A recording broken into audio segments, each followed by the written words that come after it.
வணக்கம் மக்களே. வெங்காயம் உரிக்க போறேன். வாங்க உரிக்கலாம். முதற்படி அறுத்துக்கிறணும். அப்புறம் இந்த பேக் சைடு அப்படி ஒரு அறுத்து தரணும்.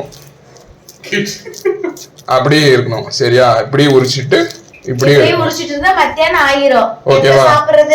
இப்ப நம்ம எதுக்கு உரிக்கிறோம்னா, காலம் போன கடைசியில எங்க வீட்டுல வந்து கூழ் வச்சிருக்காங்க. அதுக்கு கடிச்சு குடிக்க வச்சனத்துக்கு தான் அந்த வெங்காயத்தை உரிக்க சொல்லியிருக்காங்க. இப்ப லைட்டா கண் வரைக்குது. எப்படி நான் உரிக்க போறேன்னு தெரியல. அதுக்கு ஒரு ஐடியா வச்சிருக்கேன். கண்ணு எரிக்கிறதுனால ஹெல்மெட்டை போட்டு உரிக்க போறேன்.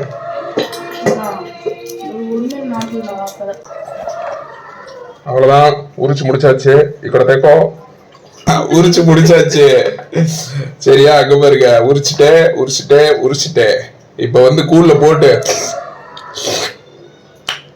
அப்படியே சுவைச்சு சாப்பிட போறோம். Let's see, wait and see. ஒரு குடும்பத்தியா. ஓகே, 1 2 3 4 5. ரொம்ப போட்டா காந்தோம், அதனால 5ஓட முடிச்சுக்கிறேன். இதை லாஸ்டா சாப்பிட்டு பார்த்து போட்டுக்கலாம். ஓகே, அள்ளி சாப்பிடலாமா? தயிர் இருக்கான், தயிரையும் பாத்துக்கங்க. இப்ப இப்படி எடுத்துக்கணும் கையில. இதுதான் ஸ்பூனு. உப்பும் இல்ல உரப்பும் இல்ல. என் வாழ்க்கையை இப்படிதான் போய்க்கிருக்கு. வேற வழியே கிடையாது இந்த குடும்பத்துல. Taste no taste. இம்புட்டு உப்பா? எங்க வீட்டுல ஆரோக்கியமா இருக்கணும்னு கூழ் கொடுப்பாங்க. ஆனா ஒரு வருஷத்துக்கு ஒரு உப்பு அப்பயே போட்டு விட்டுருவாங்க சாவுடாண்டு. ஓகே, தயிர் ஊத்தியாச்சு. தெரிகிறதா இவன் யார் என்று? தெரிகிறதா? இப்ப okay, perfect. See that onion, put it inside.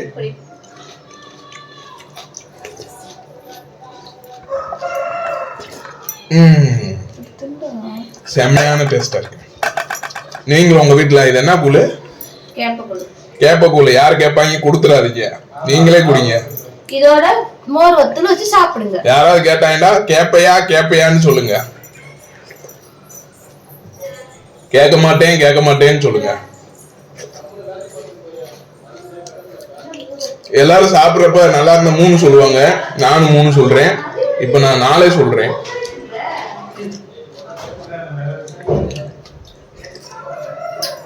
அஞ்சு சொல்றேன்.